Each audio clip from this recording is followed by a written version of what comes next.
From the headquarters of Telesur English in Quito, Ecuador, this is From the South, and I am Sunny Gray.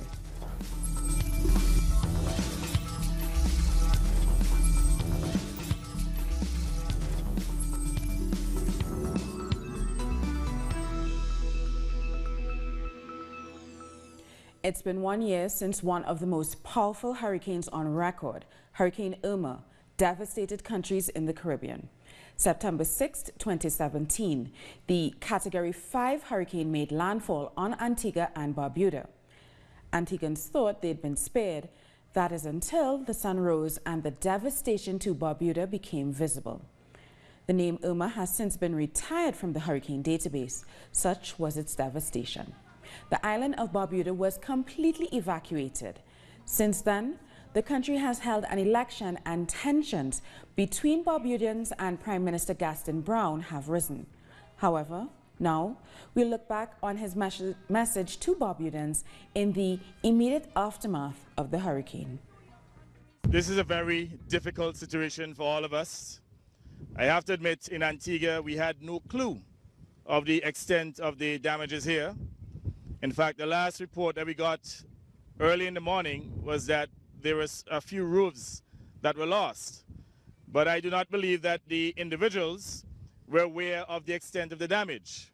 So we had reported that a few roofs were lost and that we expected you to be in relatively good condition.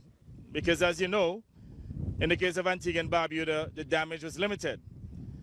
We just did a flyover, and I have to tell you, my heart sunk. And this has been one of the worst days of my life. So I know how you must feel as Barbudans. The entire country has been decimated. I have never seen anything like this before. However, I want to say to you that you have to remain hopeful. You have to remain resilient. Just as Barbuda continues to recover, tensions between the central government and Barbuda remain. The government says Barbudans who were transported to Antigua haven't returned home to help with the recovery efforts. What I would have loved to see, though, is more participation from our Barbudan brothers and sisters into rebuilding Barbuda.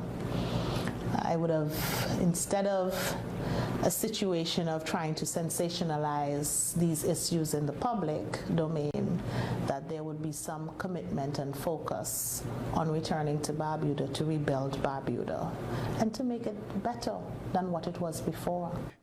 St. John in the U.S. Virgin Islands was also devastated by Hurricane Irma. The storm pounded St. Thomas and St. John for hours, wreaking havoc on all corners. Roofs were blown off, buildings completely destroyed, homes flooded, and a number of residents lost their lives. 1 year later, a lot of progress has been made. Power is 100% restored. The federal government has poured billions of dollars into the local economy. Schools, for the first time since the storms, opened on Tuesday as normal. Canada is providing nearly $20 million to fund development projects in Dominica. Ottawa is providing $7 million to the Caribbean Development Bank. Dominica will be able to access the funds for the Dominica Disaster Recovery Resilience Project. Canada will help to install an emergency radio network and train 30 community response and disaster management staff to operate and maintain it.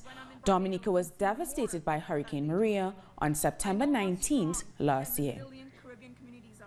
We have listened to the needs expressed by the Caribbean governments. We're also working with local stakeholders and regional institutions to help recovery happen and to help you build even better. Canada is not here to ask us for anything. They're here to offer us assistance, to give us the support in a tangible, practical, and sincere manner. And it is left for us as citizens of Dominica to be united around this vision and to work tirelessly to achieving it for the welfare and well-being of future generations. And now to other news from the Caribbean. The Guyana Teachers Union will meet with the government with the hopes of ending their strike. The union says they're willing to accept a 15% wage increase, down from the original 40% they requested. If the teachers and the government fail to come to an agreement after this meeting, they'll head into arbitration. However, that means teachers will have to return to their classrooms. If you agree, then essentially the strike is over. If you disagree and you move to arbitration, then too that the strike is over because the union has indicated that they go to arbitration and they call off the strike. So either way, I see it bringing some sort of closure at this point in time. Unions in Trinidad and Tobago will meet with the Prime Minister in a few hours in an attempt to stave off their strike. The Joint Trade Union Movement wants workers to walk off the jobs on Friday. Individual unions plan to march to raise their own concerns, but many stand in solidarity with the workers of the state-owned oil company Petrotrin, who will lose their jobs when the refinery is closed. The Prime Minister says he's open to dialogue. If the OWTU presents anything that could improve on the current situation, we in the government will be the first to grab it and put it into force. When we restructure Petrotrin and create a new entity managed with sanity, we are going to offer the employees at Petrotrin shareholding in that new company. Caribbean leaders say they're making more strides than ever before to implement the Caribbean single market and economy. Barbados was host to the Prime Ministerial Subcommittee. It's the second of 3 regional meetings planned this year. Prime Minister Mia Mottley has been spearheading efforts to make freedom of movement by CARICOM nationals a reality. Today, we'll give the media the signing of the Protocol on Contingent Rights was the first. No one in the Caribbean will move easily without understanding what will be the implications for their spouses, their dependent parents, or their children. And it is in this real way that we have made a definable difference to our people. We'll take a short break now. More news in a few.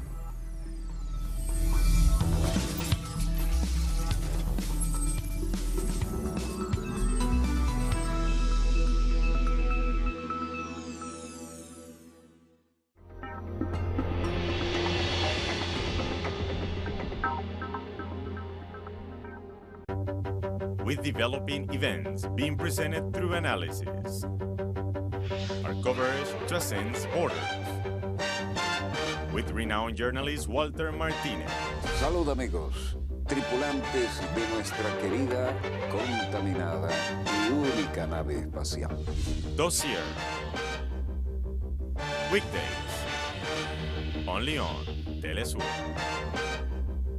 Y ponga usted las cámaras, señor director. Our actions have an impact on the environment. It's our responsibility to change for the sake of our planet. Let's be part of this transition. Watch, preserve, and protect your green zone. Wednesdays, only on Telesur.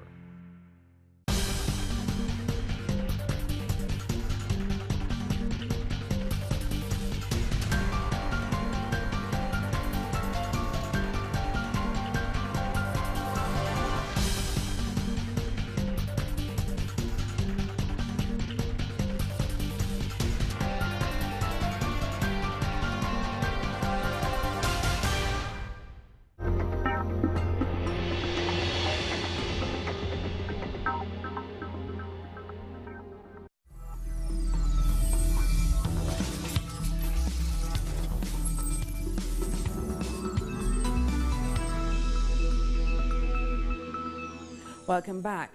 In the early hours of Thursday, 92 Venezuelan migrants who asked to be repatriated from Ecuador landed in Caracas.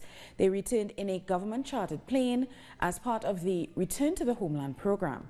Their families were eagerly awaiting them at the Simon Bolivar International Airport. The migrants shared some of the hardships they faced after migrating and talked about their will to push forward back at home. In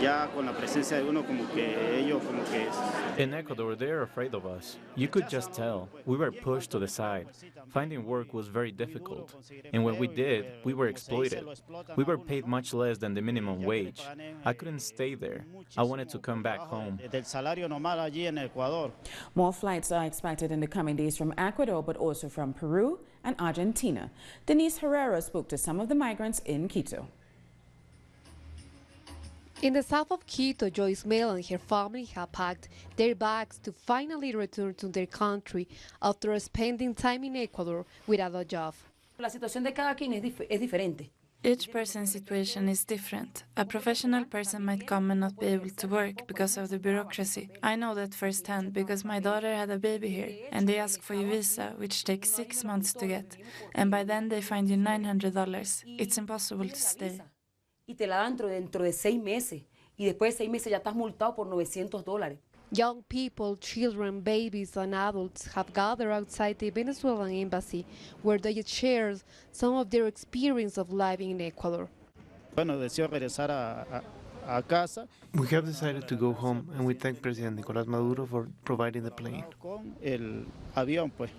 Regresando al país, con la cara en alto. We are going home with our heads held high. Things didn't go well here, but we're returning because it's our country. Porque bueno, es nuestra tierra.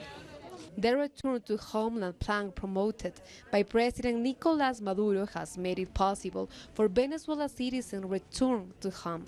They have been living in bad conditions and suffer from xenophobia and discrimination. Representatives of the Venezuelan embassy have condemned a political and media strategy against the country, and they also said a meeting will be held in Caracas to discuss the flow of Venezuelan migrants.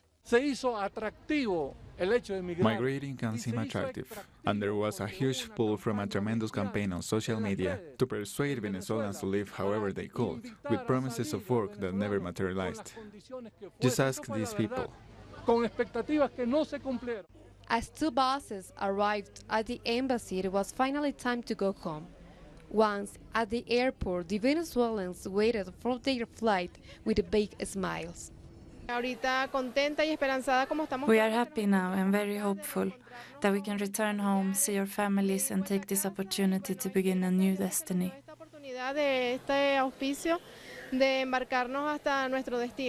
After a flight of just a few hours, these Venezuelan families now have the chance to start again, back in their own country. Denise Herrera, Telesur, Ecuador. Hundreds of Venezuelans in Colombia are also facing harsh living conditions and have asked to be repatriated just like their compatriots in neighboring nations. Veronica has been living in Colombia for 6 months. Before migrating, she believed in Colombia's democracy and respect for human rights. But reality has proved to be different. I was told by a government official that President Duque prefers seeing prostitutes and thieves on the streets than informal workers. Then he ran me off from where I was selling my wares. We get no help from the government. Many of us are sleeping on the street. Hundreds of migrants are experiencing similar situations, having thought that Colombia would receive them with open arms. They think we're here to steal from them or to swindle them. We're treated with resentment. They avoid us as if we had the plague. Leandro says he fails to understand how Venezuela received 5 million Colombian citizens and provided for them, and now Colombia fails to give migrants any humanitarian aid. I'm from Maracaibo, where many Colombians live. We treat them well. We received them with open arms and gave them refuge. We tried to integrate them into our society and never mistreated them.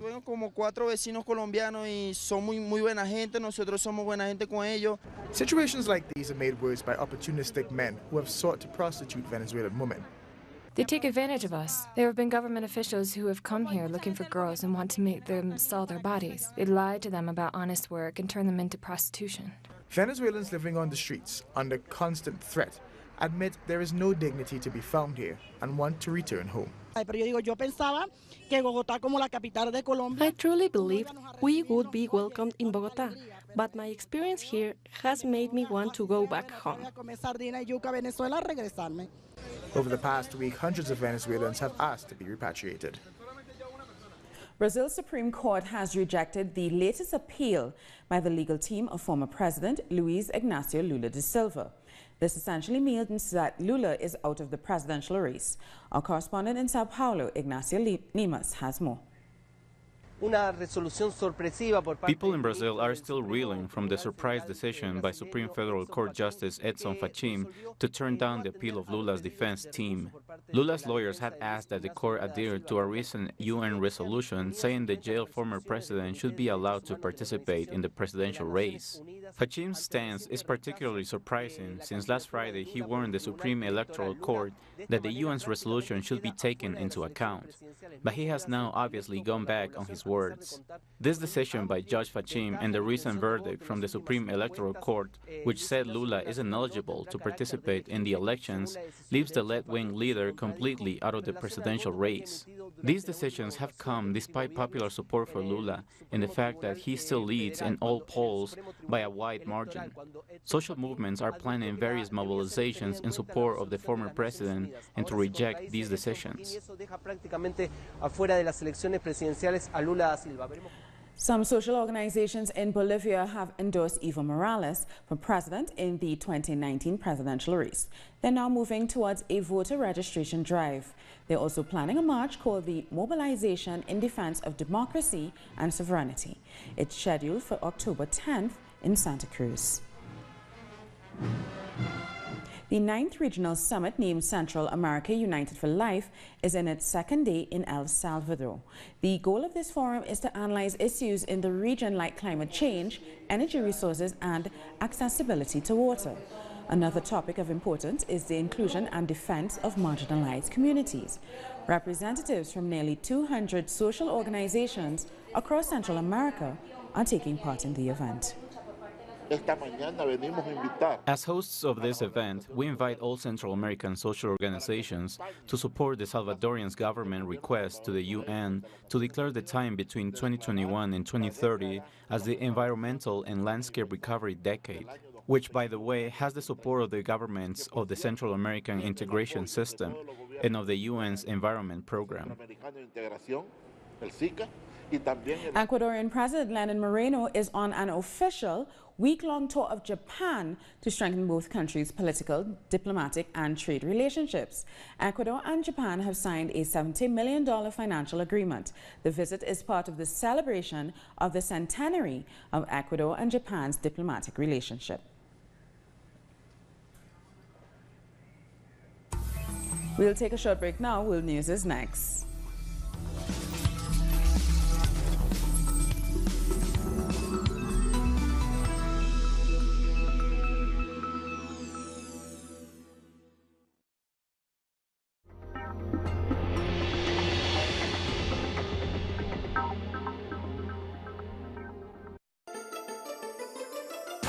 The ruling world order has always subjugated the masses. But who are the actors behind every move? What are their real interests? We analyze every move on Critical Move. Weekdays, only on Telesur.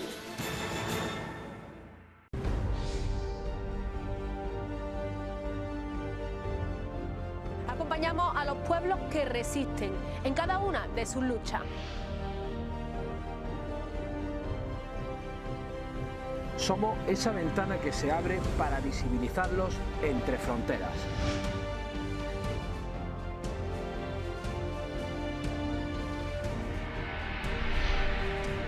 Thursdays, only on Telesur.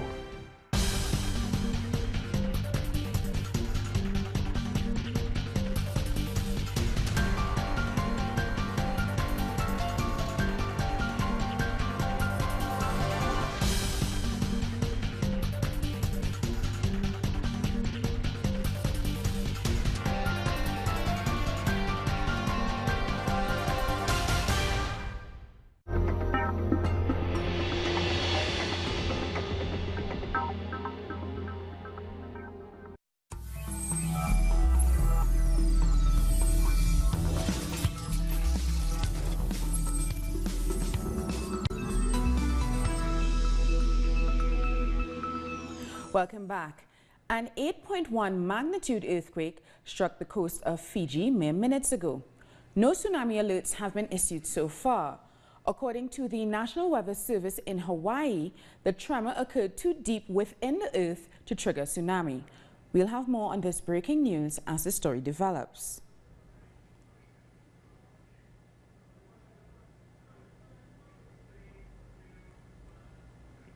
The presidents of North and South Korea have agreed to hold the third Inter-Korean summit later this month. The denuclearization of the region will be on top of the agenda.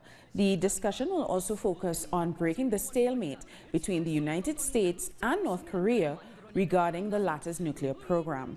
The meeting will be held in Pyongyang, North Korea, on the 18th of September.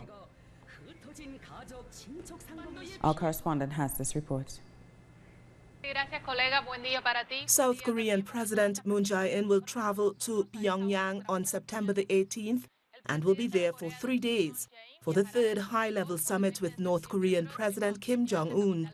A special envoy from South Korea to Pyongyang also announced that both countries are set to start high-level meetings next week. Another important issue for discussion will be the denuclearization process. Kim Jong-un has recently reaffirmed his commitment to denuclearize the Korean peninsula and continuing to work with South Korea and the United States to reach to do so. Before the meeting on September the 18th, a joint cooperation office will be opened near the border of both countries. Finally, both leaders are expected to discuss a timetable for officially declaring the end of the Korean War and the signing of a peace agreement. India's top court has scrapped a colonial-era ban on gay sex in a landmark ruling. It's being considered as a breakthrough in a socially conservative country where homosexuality has been a taboo. Gay sex had been punishable with a sentence of up to 10 years. Activists and the LGBT community celebrated the news and hope that India continues to work towards equality. We're joined now by Gaurav Ghosh. He's an LGBTIQ activist based in New Delhi. This ruling said... Gaurav, do we have you on the line? Yeah. Okay, fantastic. So this ruling says that sexual orientation and people have is natural, and people have no control over it. How are people on both sides of the divide reacting to this new law?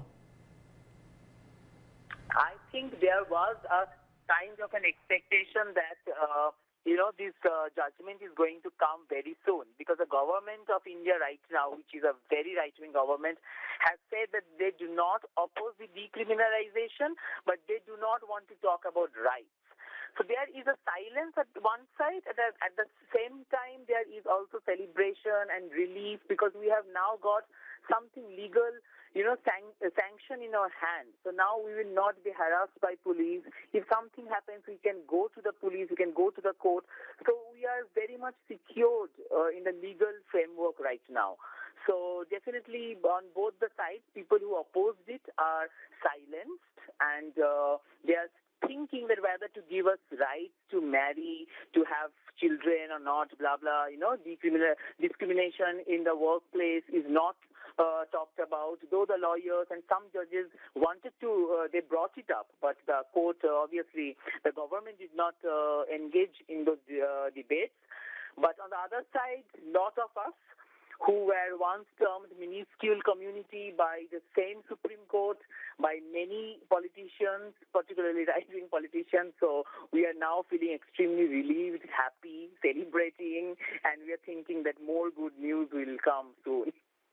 So Gaurav, give us an idea of how we got here. This is a 115-year-old law. When did the campaign begin to bring about change? It's Macaulay, the British colonizer who drafted all the Indian Penal Code for us, and it was introduced in the legal framework in 1860. And so 2009, Delhi High Court decriminalized it, but at the same time, in 2013, December, Supreme Court of India again recriminalized it. So, but the but the entire struggle started around 2003-04 when the NAS Foundation filed a petition in the court and asking the court to intervene. Also, you must be aware of a film called Fire, based on lesbian story, which was released in the US, Canada in 97, 98, actually brought the entire debate of homosexuality, lesbian love, in the discourse of queer struggles and mobilized. So by that time, lots of LGBT activists, people were all over the country, but not mobilized, not ready to participate in a momentum, in a movement. So Fire in 97, 98, then couple of films, theater productions, and then the NGO NAS Foundation obviously, filed the petitions. It all started around 2000, 99, 2000, and then we got almost relieved after almost 18 years now. Gurab, thank you so much for that, and congratulations. And I will look out for that film and share the details on my Twitter account. Thank you for chatting with us. And now it's time to bring you some other stories making headlines around the world. Close to 200 migrants were rescued from a ship trying to reach Spain. 5 migrants died on board. A further 4 people were lost at the sea. The ship docked in the port of Motril in southern Andalusia. Dozens of people aboard were then seen disembarking wearing hooded white forensic suits. 10 soldiers have been sentenced to 7 years imprisonment for the rape of foreign aid workers and the murder of a journalist in South Sudan. The attack occurred during the civil war in 2016. Armed men raided the Terrain Hotel and carried out an onslaught lasting several hours. A military court passed the sentence and ordered the government to pay compensation to the victims. Verdict number 1. The government of the Republic of South Sudan will pay, represented in the Ministry of Defense and Veteran Affairs, an amount of $2,258,590.48 to the compliant Mr. Mike Woodward. This is a total compensation for the damages that had been caused to the hotel, which is owned by him, as a result of the destruction, damage, looting, and theft of the properties and the belongings of the inmates and the agents of the case. A mass protest has taken place outside the Ukrainian parliament in Kiev to demand electoral reform. The demonstration was joined by members of various political parties. They all argue that the law needs to be reformed and are in favor of introducing a proportional system. And giant meatballs weighing 20 kilograms are tickling taste buds in Indonesia. People are traveling for miles to get a taste of the latest food craze, which has taken social media by storm. Made out of beef, eggs, and flour, hungry eaters are paying from 80 cents to a mouth-watering 160. We've come to the end of this news brief. For these and many other stories, you can find them on our website, telestirtv.net/English. And join us on social media, Facebook, Twitter, and Instagram. For Telestir English, I'm Sunny Gray. Thank you for watching.